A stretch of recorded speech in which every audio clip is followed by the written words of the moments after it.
Dubaydagi sal oldinroq bo'lgan voqea. Bir yahudiyni pulini deb borib o'ldirishgani. Bu ham bizni o'zbeklarga imijimizga minus. Undan tashqari mana hozir kechagi ikkita gruppirovkani bir-birini pichoqlab tashlashi, ikkita odam o'libdi. O'lganlarni endi Alloh gunohlarini kechirsin, rahmatiga olgan bo'lsin. Ortidan bittasini 9 ta bolasi bor ekan, qolib ketibdi.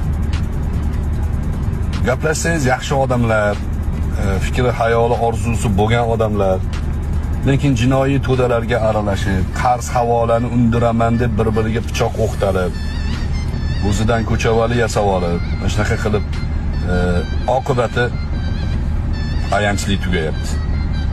Ibrat orqa hayotimizda, tariximizga qarasangiz ham ko'p ibratlarni olsa bo'ladi. Esinglarda bor, Shaytanat kinosi chiqqandan keyin o'sha jinoyatchilik vaziyati Toshkentda ortib ketgan. Hamma o'zidan bek yasab olgan.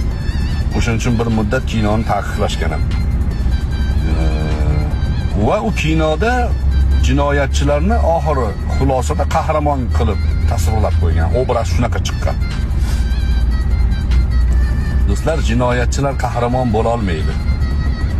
Ularning oqibati baribir ayanchli tugaydi. Yuqorida aytdim, jinoyatchini qilgan jinoyati orqasidan quvlaydi.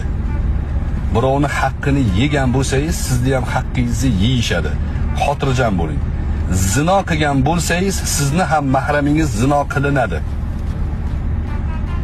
Birov qonini to'kkan bo'lsangiz, u qon suradi.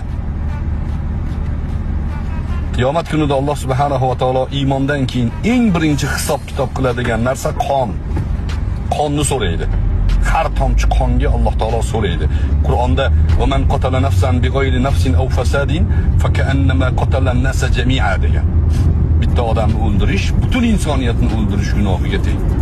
Joyga buni sahranib qilib qo'yinglar. Yaqinliklariga, o'g'linglar, shu o'sib kelayotgan, ko'chavalini orzu qilib yurgan bolalarga jo'natib qo'yinglar shuni. Birovni haqqini yegan bo'lsangiz, sizni ham haqqingizni yeyishadi. Xotirjam bo'ling.